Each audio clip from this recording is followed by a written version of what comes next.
Ay mga kadyano, napakainit ng panahon ngayon. Tingnan nyo yung temperature. Nasa nasa 39 degrees. Yung feels like is 43 degrees. Tara, magkape tayo mga kadyano. Okay. Ako yan mo. 39 degrees kakape, no? Sarap. Pagka umiinom ka ng mas malamig, parang mas nauuhaw ka eh. Pagkape, hindi ko mauuhaw.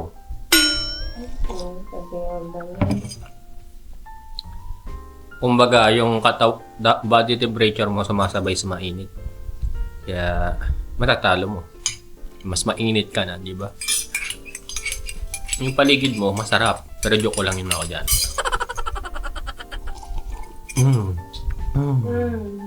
Oh, Mag-kiss yeah. kayo dyan, may.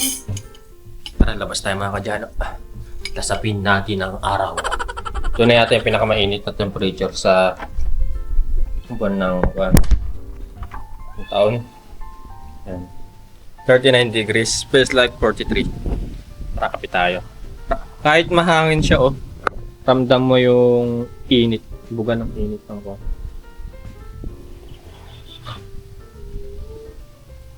Ng hangin. Grabe. Grabe, ang sarap magkape talaga. Ganito.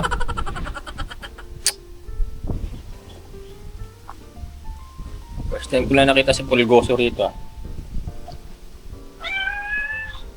Maho!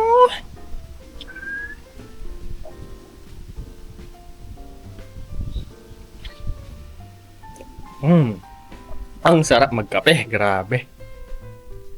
Ganun sana. Beat the heat with kape. So, di ba mga kadyano? Beat the heat with kape. Set pa natin. Hindi ko alam kung gagawin ko ngayon. Ba, linggo naman. Kahit okay na siguro magpahinga muna. Marami akong bills. Ang gagawin ko. Bills the Destroyer. Grabing init. Hindi na namunga itong mulberry natin.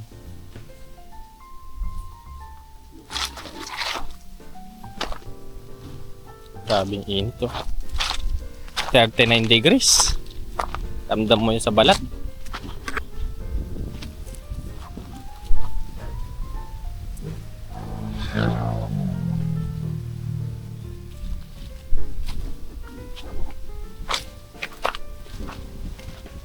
Ano ka dyan?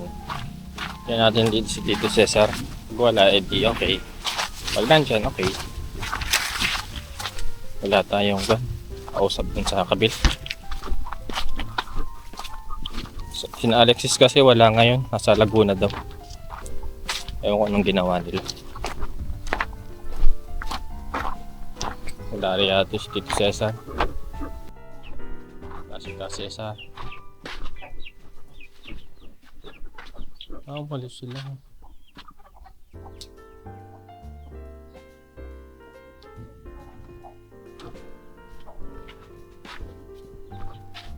Dito pala. Mainit kasi, no? Nahanap ko, nawawala. Tara. Punta tayo Tarlac. Mainit pa lang ngayon sobra. 39 degrees. Temperatura. Sa bahay. Umalis. Wala, nilagay ko na sa lilim.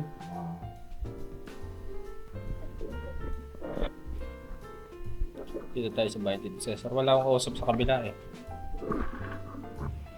Nagambalain ko lang yung dalawa. Kaya ako, kakakape ko lang. Mainit sa labas eh.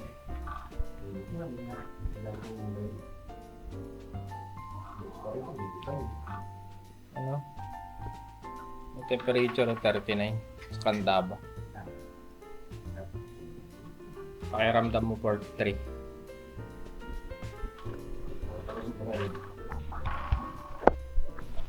Healthy. Ano? Ayun, may aircon kayo.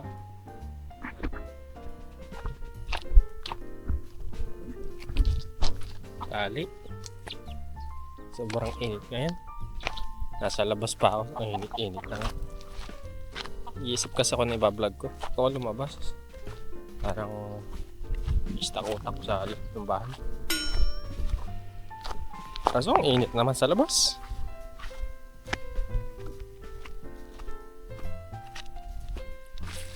So, pa ng lupa ang init. Pati yung hangin, sobrang init.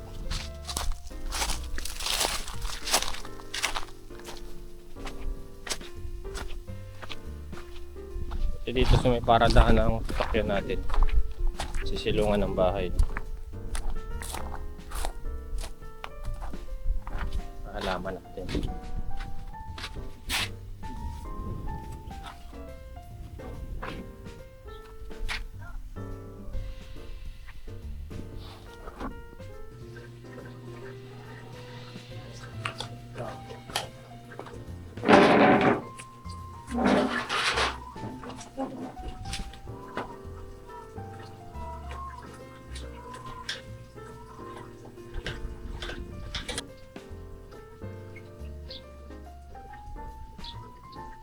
Dumi?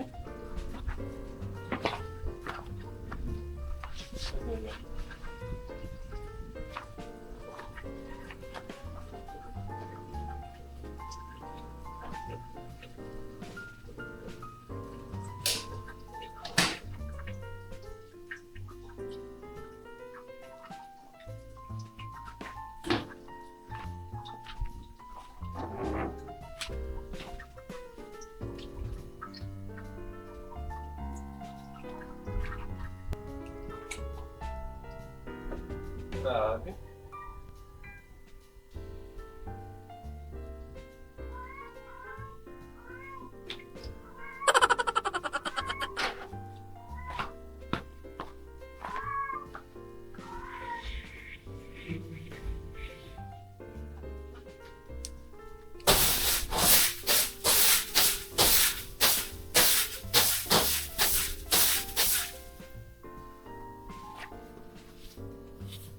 Wala naman ang dumi niya.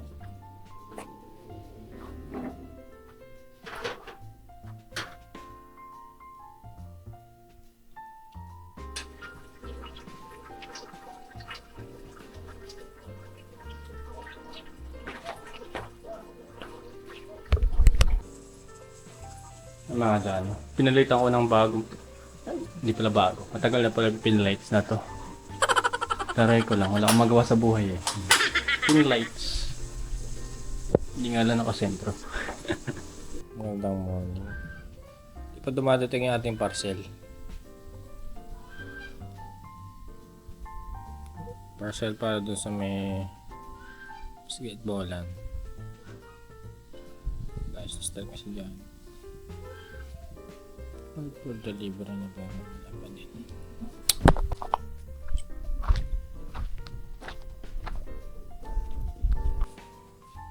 Mga ka dyan. Ayan, sunset. Sunset, tama, sunset. Grabe, ang ganda oh. Oh, men.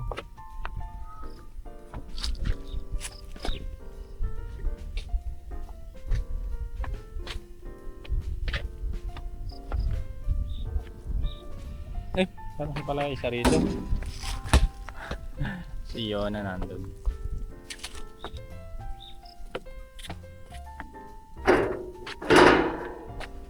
Portrait. Babagpas ang meng-meng. Yona. Ayaw na. Umakit ah. Walang umakit ang meng-meng.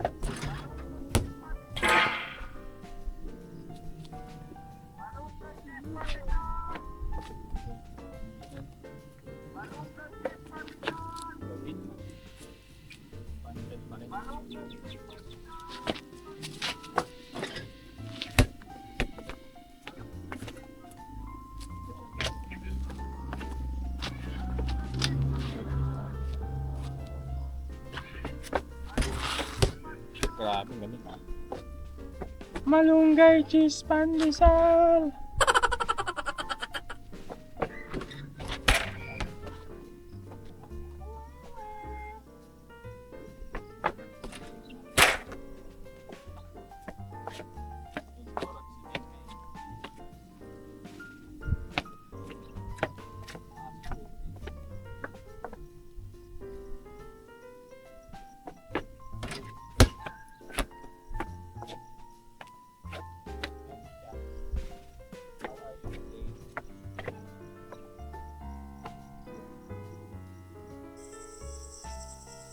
Ayan mga kadyan, naglagay tayo ng ilaw dito sa may ilalim ng hagdan.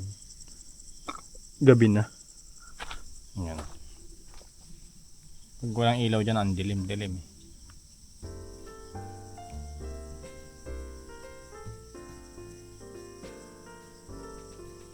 Ito medyo mahina ilaw na to. Lakas pala na to. 5 watts lang yan, no?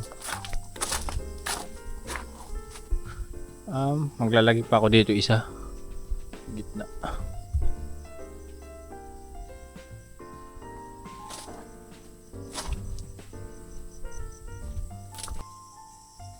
Galing mo.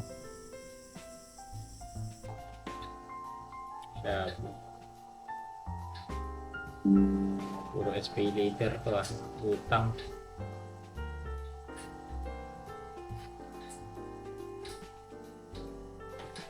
Siraan yung ating rider mga kadyan.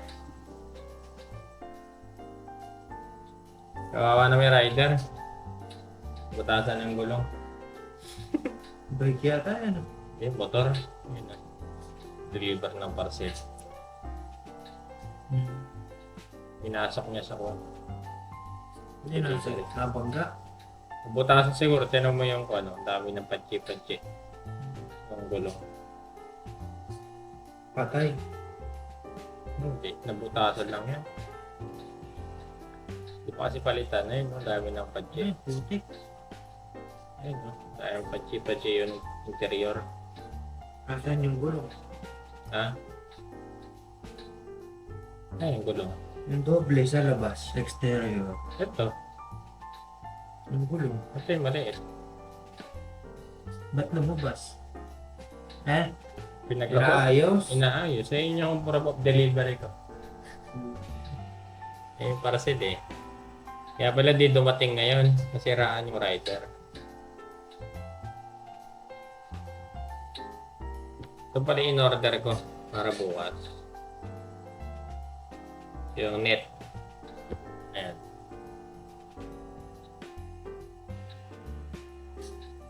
Para maganda yung basketballan ni Eric. Kuya Rick.